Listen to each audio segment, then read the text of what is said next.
Hi, everyone. I'm Heather Sains, a senior strategy consultant for Delta Think and one of the directors for the Charleston Library Conference. I'm very excited to be here today to interview one of our keynote speakers for the 2022 conference.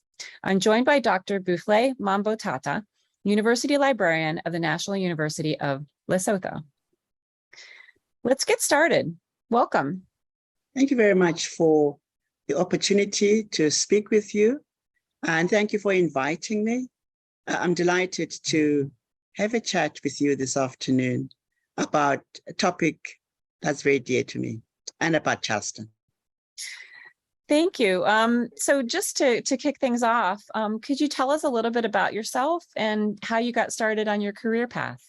It's a very, very long career, but I often like to tell the story that I started off in a public library.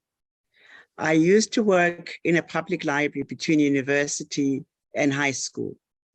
And during undergraduate years, I worked at the same public library. When I graduated with a first degree in sociology, the librarian at the public library suggested that I consider librarianship. And I couldn't understand at that time what it meant, because all I'd seen her do all the time was catalog books, and then of course managing us. And I didn't think that was a career. But then he told me that you actually need to have a master's to do this. I thought, oh, I do. And then I joined government and went for training and became a librarian. And I've never looked back. It's so exciting. And you actually went on to get your doctorate, so you didn't stop at a master's. No, I didn't. I'd always said when I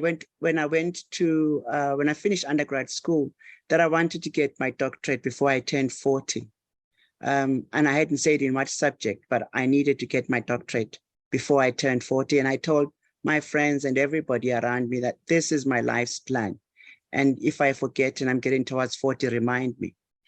And I worked at getting that. And my birthday, my 40th birthday was on the 22nd of June, and I submitted on the 5th of June. Now you just squeaked it. I just squeaked it, but I made my target of finishing my doctorate before I turned 40.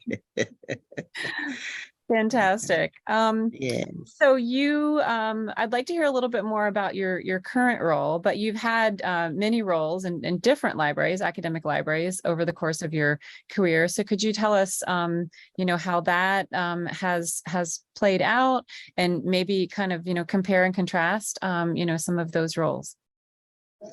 And so while the journey started in the public library sector, I've spent all of my career in academic libraries. I started off in a college library as a college librarian. Then I went to a university library as a social science librarian. And then I became business librarian. And then I became university librarian. And then, and I've stayed in that role, but in not only different institutions, but even in different countries and in different sizes of universities. So I drew a graph as I was thinking about this, that I started off in a small college library. I went to a medium-sized university. Then I went to a large university, medium-sized university with about 9,000 students. Then I went to a university with 25,000. Then I went to a university with 400,000 students. And now I'm at a university with 9,000 students. So it's been a pathway of growth. And I've learned different things at each of those stations. I have chosen to move on to the next place because I feel that my role at that place was done. Then I would move on to the next one. So for example, when I looked for university, when I started looking for positions of university librarian, I felt I'd gotten to a place in my career that I needed to work with more people, and that some of the ideas I needed more hands to do. And I started looking for opportunity for for university librarian, or a bigger role, so I could share my ideas with more people. And that took me from a job that I really loved as business librarian at the University of Botswana to the university librarian position at the University of Zimbabwe. And when I got to the University of Zimbabwe, it was beginning of 2000s, and the country was beginning to go into sanctions, and the economy was going down and so forth. So we needed to work on strategies to keep higher education libraries floating. And so I spent many hours working with the consortium to move into automated spaces and to creating digital libraries so that we would reach more students and move away from working with books, but working with e-content and reach more students in dispersed places, but at cost. We're developing a consortium of, at that time, I think it was 7 universities, so that we could resource share. And in that role, I found myself not only doing that for Zimbabwe, but I started working on the similar model for other countries in the region because it worked well for us. I even documented for University of Zimbabwe, documented it in a book, Building a Digital Library at University of Zimbabwe, where we worked on strategies to build a digital library at UZ, but worked nationally to build a national consortium so that we could buy things together, get country licenses of access, build open access capacity, and build a way of working together across universities.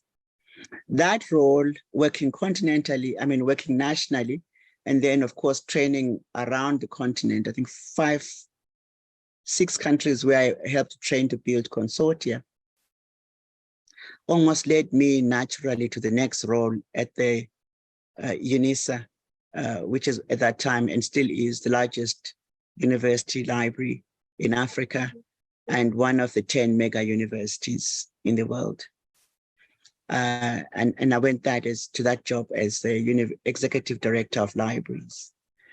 And it was almost like a natural growth, because while I'd been working nationally, this position made me open doors for me to work continentally, because the university's vision was to work continentally, and the vision of the university and mine came together.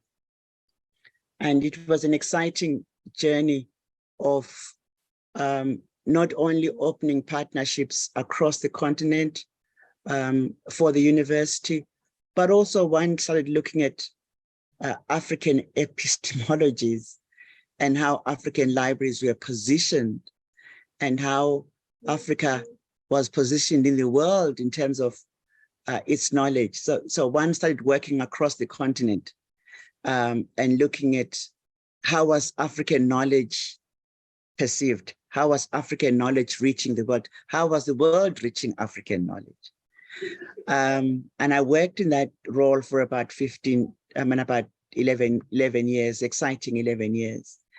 And that role led me naturally to the next role, to 3 years with an NGO that built library capacity across Africa, AFLIA, the African Library and Information Consortium, an organization that we'd actually helped to form while I was at UNISA. It was established and headquartered in Ghana. And I worked for that for 3 years. And at the end of those 3 years, I'd done my work for the continent. I then came to a smaller university with 9,000 students, where I feel my role is to give back. Wow, that is certainly a journey across literal geographic journey, as well as a sort of a knowledge journey globally. Yes. I know you started your current role early in 2020, and I plan to ask you how the pandemic affected your role. I can see from your experience in the early shift to e-content that must have already been things you'd been thinking about for years and just needed to kind of tap into. Could you tell us a little bit about what the shift with the pandemic meant for your current role? Yeah, so I arrived here on the 30th of January and we locked down on the 24th of March. And the university had, so when the university closed, it did not say we are working from home or working online. It said we're shutting down for business. And the university literally shut down for business because it was a contact university. But after 2 months, that turned to be 3 months, that turned to be 4 months. The university had to think, what are we going to do? How are we going to make up for lost time? And while it had a rudimentary infrastructure for teaching and learning, it really wasn't ready for 9,000 students, but it's all that we had. And for the library, for me, the question was, but what's the question? This is how you deliver information. I know no other way. So when you are ready to teach online, I'm ready with content. And the university had been subscribing to some ebooks and some e-journals. We didn't have ebooks then, some e-journals. But the staff of the library was like all libraries, waiting for students to come to the library. So even if we were offering students e-journals, we were in a mode where students came to ask for our help. And so we had to go through a series of training of shifting the thinking of our staff, that the students won't come to you, you now have to go to them, and to take faculty teams thinking that way. So the work we'd been doing at UNISA, we now had to do at the National University at Lesotho. We go to where the students are. They don't come to us.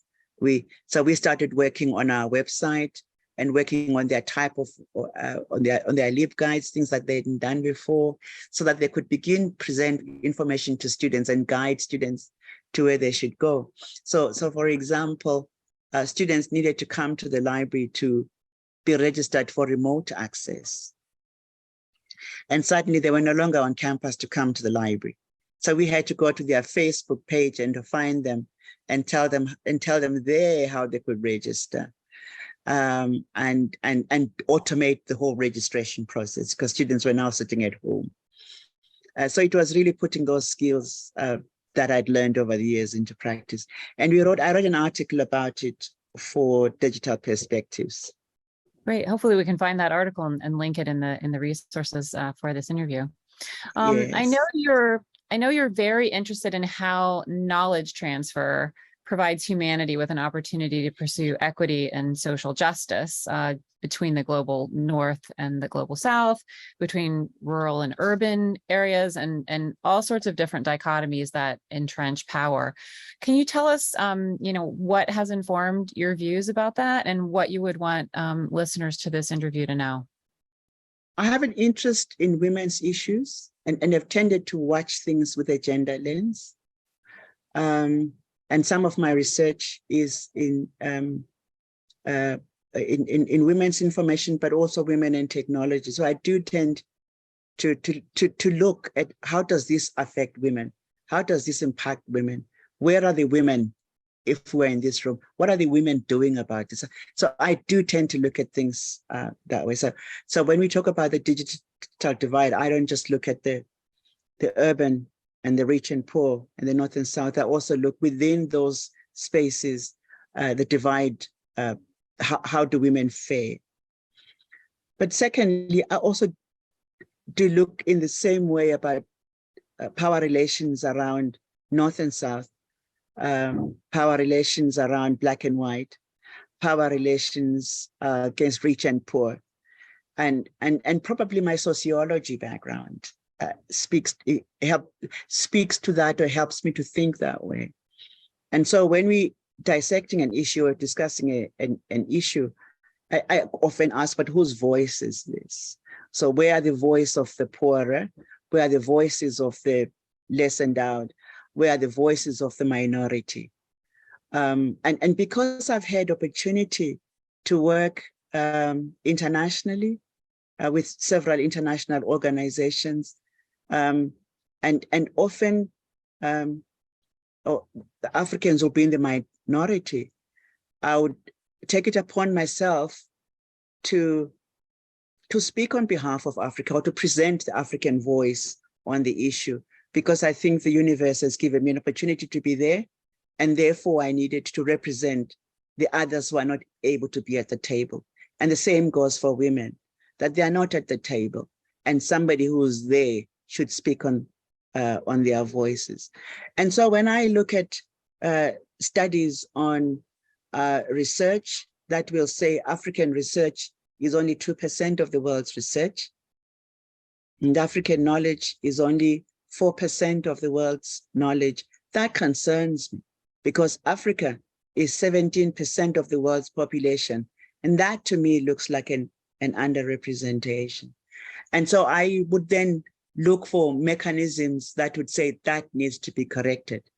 How can we ensure that we bring Africa's knowledge into public spaces, firstly, but how do we also bring it into digital spaces so that we see a shift in that 4% to a percentage that kind of represents Africa's population, which is 17% of the world's population. Are you optimistic about a future where the different stakeholder groups with their various degrees of representation, can collaborate more effectively with each other? I'm an optimist because I believe that if we can sit around the table, we can find a solution. And if we can find a way of listening to each other, we can find a solution. There isn't a single solution that will fit everybody. So, for example, when OERs were first introduced, we were all excited about them, but then we ended up with a situation where Africa was reduced to a net consumer of OERs and not a net contributor. And that doesn't speak to equity, because still then it's one group consuming others' knowledge, but not sharing their knowledge.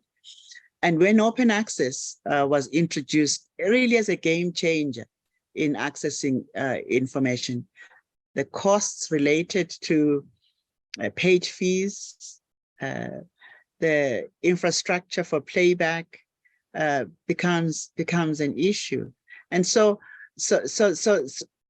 when those solutions are suggested that look like they will solve a problem, but other problems occur, I think if we sit around a table, we can find each other. But there's got to be commitment from both the disadvantaged to speak out, suggest solution, but also for the privileged to stop and listen and find solutions that work for all of humanity, because the privileged are not the only ones that are humanity, even the less privileged. And so we need to find a way and build bridges so that those who know but don't have resources to broadcast what they know are given an opportunity to broadcast what they know. And it could be that the solutions to a world's problem lie in the less privileged. I give an example of Omicron. Omicron was identified in Botswana. Botswana is a small country in Southern Africa with less than 2 million people, around about 2 million people. And if Botswana had not been on that platform where it could share what it found, the world would have been wondering why so many people are dying in a third wave without knowing what new virus had come into this space. So that a small country identified Omicron. And suddenly the whole world got to know also this is what has been ailing us in this wave. And so small countries have something to contribute. Poorer people have knowledge to contribute. Less advantaged people have knowledge to contribute. But we've got to listen to each other. Thanks for sharing that Omicron example. I think I had heard part of that story, but certainly not the whole thing. So I'm going to look into that a little bit further. I want to ask you, probably many young professionals come to you to find out about your background, maybe get suggestions on how they could move forward in the librarian space today. What advice do you tend to give them? I tend to say to them, firstly, they must be patient with themselves because it takes time to absorb things. But also then they must also be willing to volunteer their time, invest in themselves, invest materially, but time-wise in themselves, in their education, in formal and informal education. Thirdly, a humility to learn. And fourthly, must be willing to catch the baton. I always believe strongly that it is not only about the leaders handing over the baton to the next person. A successful race happens when the baton is well received. And so I say to younger librarians or new professionals, learn, practice how to catch the baton. I also say that find a mentor, somebody who will speak into your life, somebody who will criticize you, somebody to whom you'll be vulnerable, for them to speak and criticize you and help you to grow and help you to develop stamina on the inside so that you can then face the world on the outside. Because if nobody speaks truth to you, you don't grow on the inside. And so it's important to find a mentor who will speak truth to you and help you to grow on the inside. Just a quick follow-up on the mentor question, because it's something that's very dear to me as well. I often explain that one of the reasons I love to get involved with mentoring is I learn as much from my mentees as I could ever hope to share. And I think when some people consider becoming a mentor, they really look at it as kind of a top-down exercise. What types of things have you learned over the years from mentees? Would you share that with us? Yes, and I think that we ignore the inputs of mentees at our own peril as mentors, because they see things from their vantage point of being where they stand, and they see things differently from where we stand. Where I am now, one of the things I wanted to change on arrival is redesigning the library. And all I had in my head was, I'd like this library to be redesigned so that it is more suited for the 21st century. But I asked the younger librarians to actually work on the redesign project and put their ideas on what would they like this to look like, because they are the future. I will not be here in 50 years' time, but they'll probably be university librarian in 20 years' time. And what sort of library would they like to work in? So I've learned a lot in terms of how they bring their fresh ideas, how they see the world. And I see my role is perhaps guiding their energy. But I like you to learn and gain insights, because there are things that they know that I don't know. Well, thank you for sharing that. One final question. We're recording this about 3 weeks before the conference. What are you most looking forward to at participating in the conference this year? So this will be my second participation at Charleston. Last year was virtual. And what I really look forward to is hearing from colleagues about discussions around knowledge in a post-COVID era. And in a I don't want to use this expression, post-truth era. And I will speak about that in my presentation. And I'm looking forward to hearing from others in terms of what has happened to the knowledge infrastructure, the social infrastructure of knowledge in the post-COVID era. What has happened to the infrastructure of knowledge, and both the physical infrastructure and the social infrastructure, the technological infrastructure, that makes knowledge so relative and truth so relative. And how should we be negotiating those spaces so that we can move people to and give people tools that help them to say, if you do A, B, C, D, then you'll know whether what you are holding is true or not.